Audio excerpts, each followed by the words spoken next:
Hey guys, so today I'm gonna show you how to disassemble the MFactory Helical limited slip.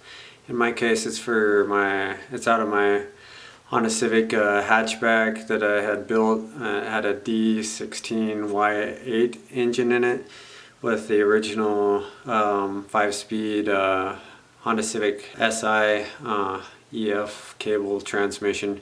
But I had a kind of a hybrid setup with Integra B series axles that had the 27 spline inputs that went into the transmission. So I'm going to just show you how that comes apart and explain a little bit about it.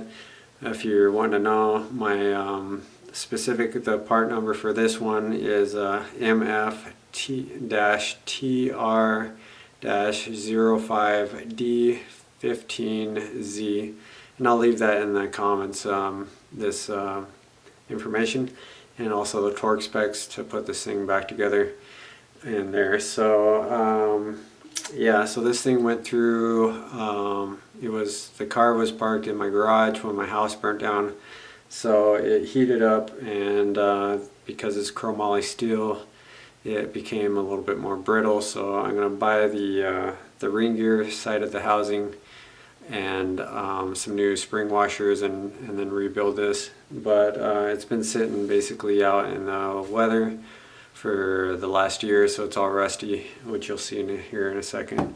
So I'm going to get that de-rusted and put back together. But I have to order the stuff, parts first. I'm getting them through Synchrotech. So these are not meant to be, you're not supposed to service these yourselves as a consumer like myself. But Synchrotech's being real cool about it and just shipping me the parts I need so I can do this on the cheap and get this thing back into my transmission that I'm rebuilding. So let's get at it and I'll show you what's going on. Okay, so here we go.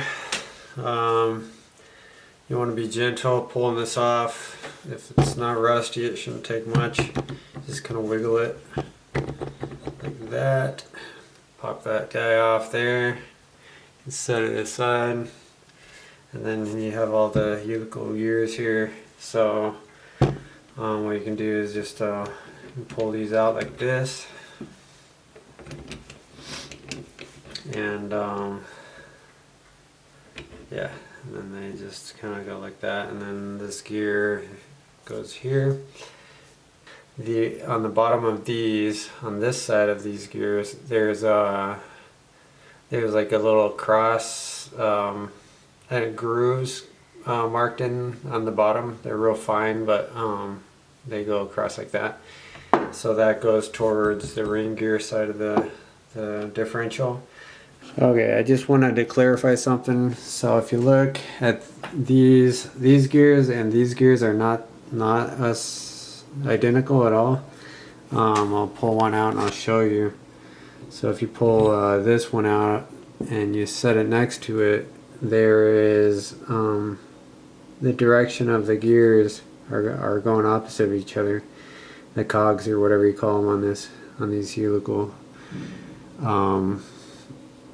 gears. So it's not going to really show up on the camera, but on the bottom of these are both these cross lines that are stamped into the bottom of them, and so I'm assuming that that's important to put them back together the same way, so the bottoms are on the bottom and they're not flipped around like that, so they're not flipped around like this.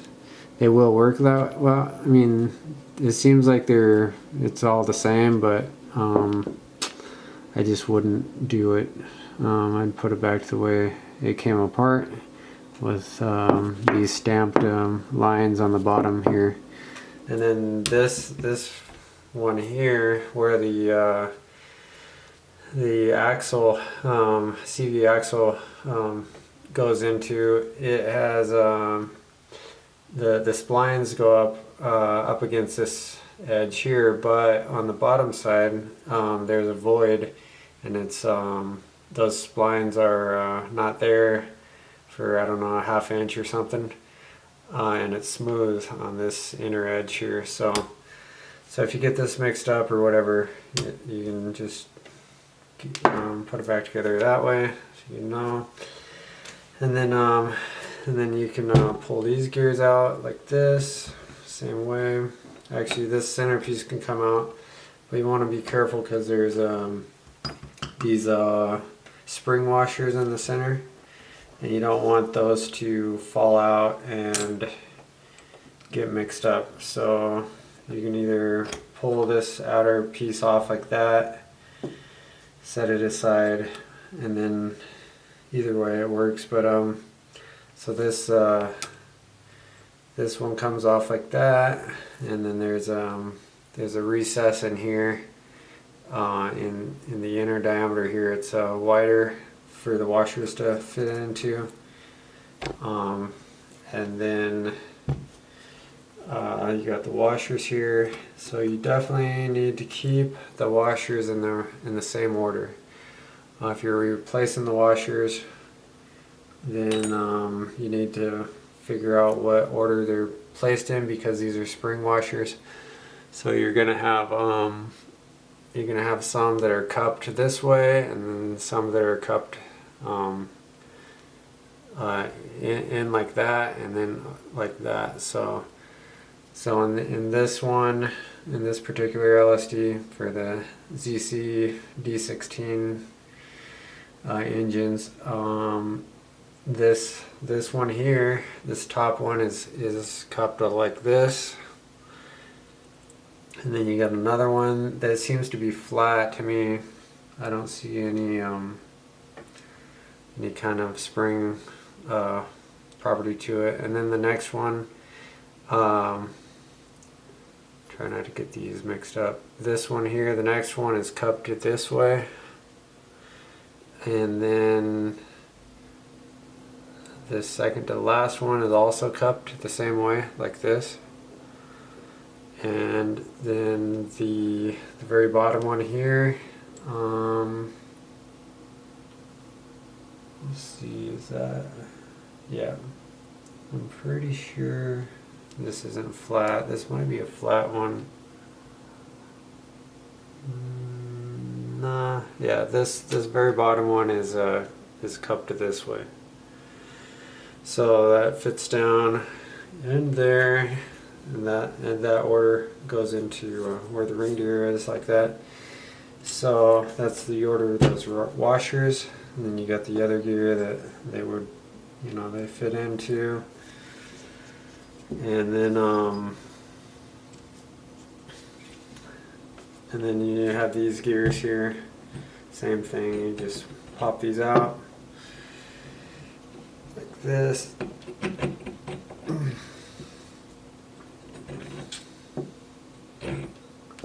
And we're good to go.